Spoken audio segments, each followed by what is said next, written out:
Olá, estou aqui mais uma vez para conversar um pouquinho com vocês. E o nosso assunto de hoje é a influência da família na formação da criança e do adolescente. Mas antes eu quero dizer que estamos com muitas saudades.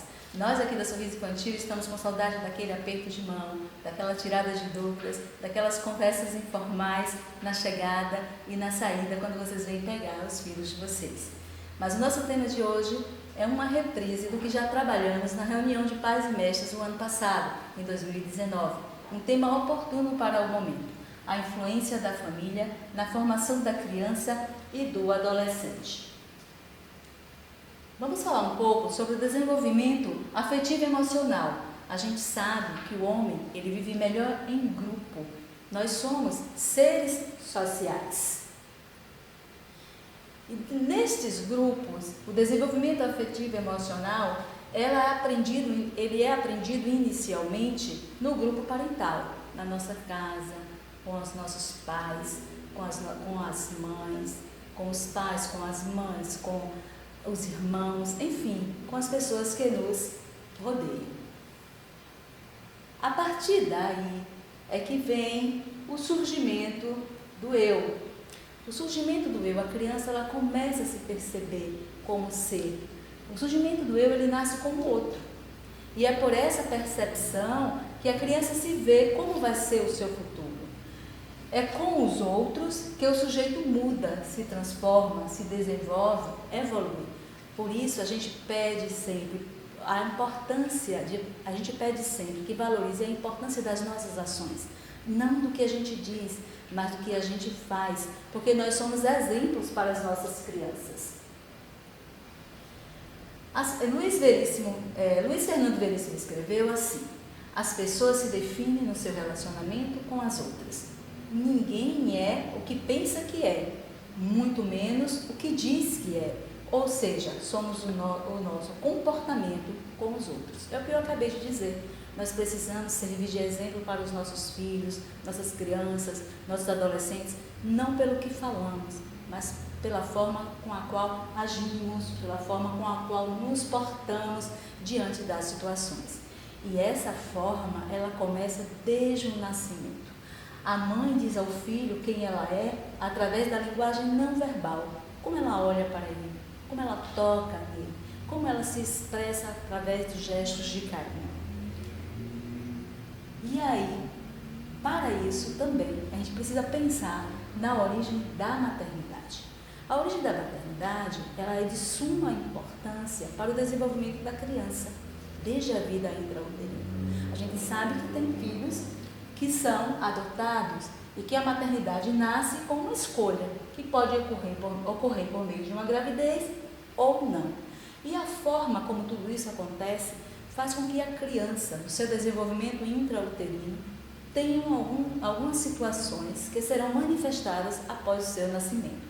Então, quando falamos em origem da maternidade, é importante pensar: quando o filho não é desejado. Aconteceu, e aí? Atrapalhou a vida do casal? Eu tentei abortar essa criança? Como foi? Quando o filho lhe é desejado, foi dentro do prazo esperado? Eu planejei certinho? Ou foi abaixo do esperado? Como eu me comportei diante desse período de gestação? Tudo isso, toda essa reflexão, ela vai ser muito importante no processo de autoestima da criança no seu desenvolvimento. A falta de carinho das mães é a principal causa da baixa autoestima dos filhos. Infelizmente, isso é um dado comprovado. A maioria das crianças que têm estima baixa, elas não se sentem protegidas, elas não se sentem amadas. Então, a gente precisa ter um cuidado muito especial. E aí, alguma mãe deve estar se perguntando: meu filho é tão triste, apresenta tanta tristeza e eu trato tão bem. Mas aí precisa fazer aquela reflexão que fizemos no slide anterior. Como foi esse período da gestação? O que eu tenho feito para melhorar essa concepção? Então, a gente precisa entender que a autoestima ela é importante e que é através dessa interação afetiva que os sentimentos positivos ou negativos são desenvolvidos e que a autoimagem é construída. Sendo assim, as experiências do passado influenciam significativamente na autoestima durante a fase adulta. Então, a gente precisa ter um cuidado muito especial. Antes da gente julgar, a gente precisa se perceber como mãe, a gente precisa entender o que é que leva meu filho a ter essa reação de estima baixa. E aí eu penso da seguinte forma: atualmente nós temos muitos adultos depressivos e que se ressentem de uma infância carente de afeto. Graças a Deus, aqui na Sorriso Infantil, a gente não percebe essas situações, mas isso é uma situação que é real, é uma situação que acontece em vários locais da nossa cidade, em diversas famílias. E a gente precisa ter um cuidado muito especial com isso, porque a família, ela precisa ser também funcional, para favorecer todo o desenvolvimento da criança. E o que é uma família funcional? É aquela que promove a autoestima dos seus membros. Ela valoriza os seus filhos, ela organiza a rotina, ela acompanha a rotina, porque a autoestima, ela é a avaliação que a pessoa faz de si mesma. Então, elevando suas crenças, emoções e comportamentos. É a capacidade que a pessoa tem de respeitar, confiar e gostar de si. É formada na infância, a partir do tratamento que ela é recebida, que a criança recebe, é que ela vai formando esse sentimento da estima. Então, toda vez que nós servimos de espelhos para os nossos filhos e que nós somos pessoas que eles se orgulham de ter por perto, de ter como mãe, a autoestima dele vai com certeza aumentando a cada dia. E aí, dentro do processo de autoestima, a gente precisa pensar em uma família equilibrada. Olha que título, hein? Mas afinal, o que é uma família equilibrada?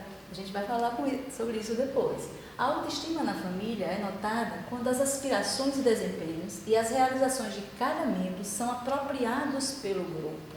Isso promove o que podemos chamar de orgulho da família. E aí a gente tem que ter um cuidado muito especial com a identidade preservada. Quando a identidade de cada um é preservada, as diferenças são respeitadas e os interesses e opiniões podem ser manifestados. A gente precisa ter um cuidado em valorizar as diferenças entre as crianças. As crianças não são iguais. Os nossos filhos aprendem de formas diferentes, em tempos diferentes.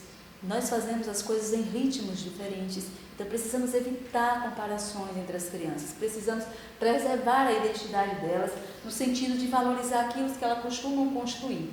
E aí pensar em como fazer isso diante das crianças, como fazer com que elas se desenvolvam mais e promover uma discussão. Mas atenção, discutir não é brigar, é muito importante esse cuidado.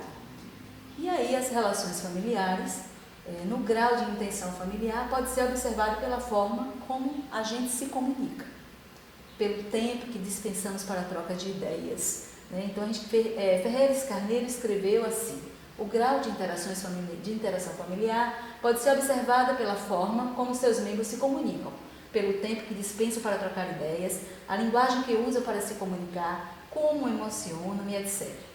Muitos se ignoram dentro da família, a partir do momento que decidem não ter mais tempo para o outro. Nesse tempo de pandemia, o que mais estamos tendo é tempo para o outro. Mas qual é a qualidade desse tempo?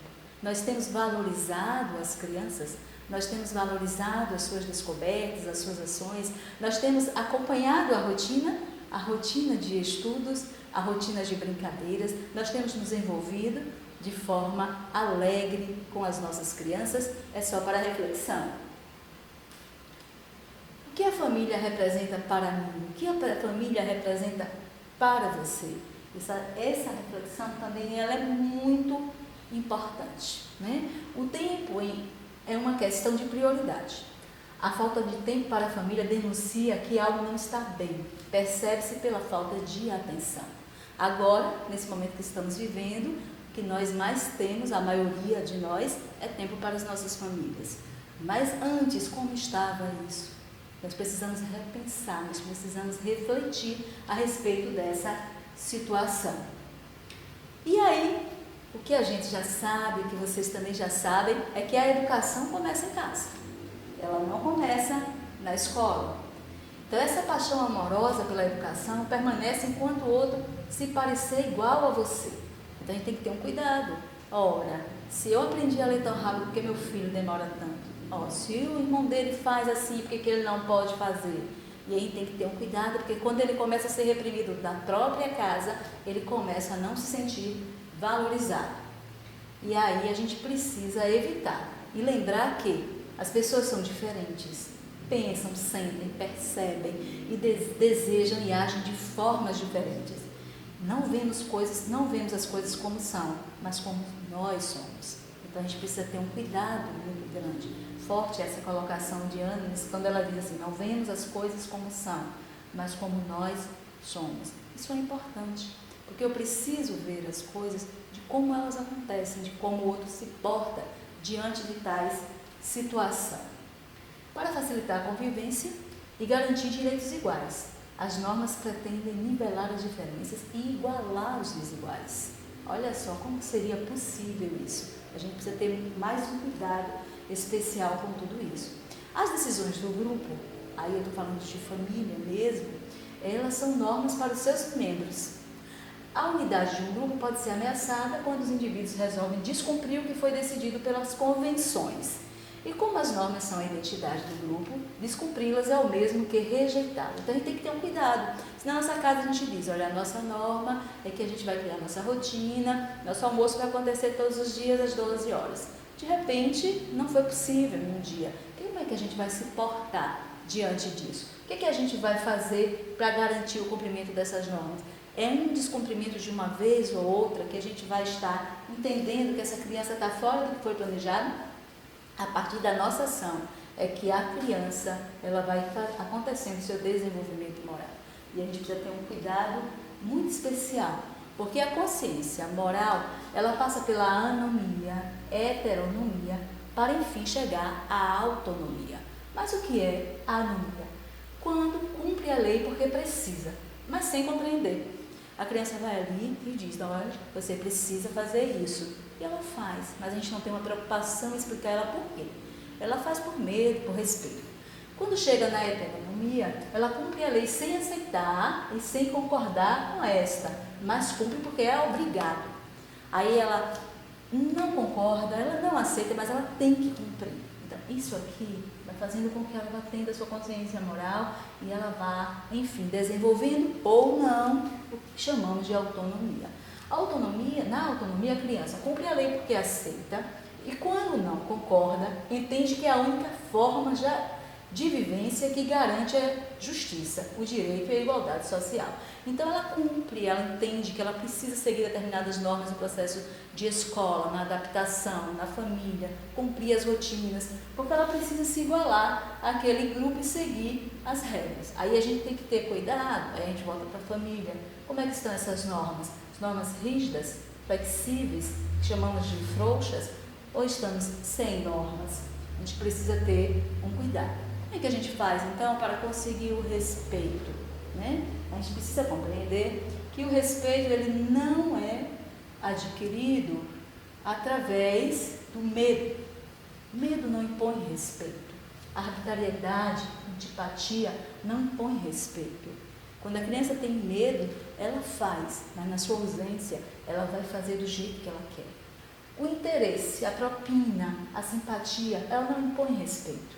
Você vai fazer sua atividade escolar, porque você vai ganhar um videogame. Se você fizer, eu vou te levar para tomar um sorvete. Não é o melhor. Agora, a gente consegue o respeito através do amor, da admiração, da empatia. A criança precisa entender que ela é amada, que ela é admirada. O que ela não acertou nas suas buscas por tentativas de acerto precisam ser valorizadas. A gente precisa ter um cuidado muito especial com isso. E aí, quando a gente tem toda essa consciência, a gente está bem preparado para fazer a parceria com a escola. Fazendo a parceria com a escola, eu trouxe aqui uma imagem de antigamente, 1969, onde o professor apresenta o boletim e os pais olham para as crianças e aí eles reclamam. Atualmente essa imagem de 2014, mas ela também serve como base para 2020, onde ao receber o boletim os pais voltam para o professor e eles querem uma resposta por conta daquelas notas baixas. Mas afinal, qual foi o meu papel como pai? como mãe, antes de chegar a esse resultado? É só para uma reflexão. E aí a gente precisa pensar, como impor limites? Os limites, eles devem ser impostos desde muito cedo. Com 2 anos de idade, por exemplo, a criança deve aprender a guardar os próprios brinquedos. Arrumou, desarrumou, arruma, ajuda a mamãe, ajuda a pró. Isso a gente faz muito na escola. Com 5 anos, ela já deve arrumar a sua cama. Do jeitinho dela, todo torto, bagunçado, não tem problema. Aos poucos ela vai se adaptando. Com 8 anos deve ter uma tarefa já definida para fazer na família. E com 18 anos deve estar preparada para dirigir uma casa. Porque afinal é o tempo em que ela vai estar se preparando para morar sozinha. E aí é bíblico, a Bíblia já diz, instrui ao menino o caminho que deve andar, e até quando envelhecer, não se desviará dele. Provérbios 22:6. E aí a gente passa da infância e a gente chega à adolescência, que vai ser o tema da nossa próxima discussão. Um abraço e até a próxima.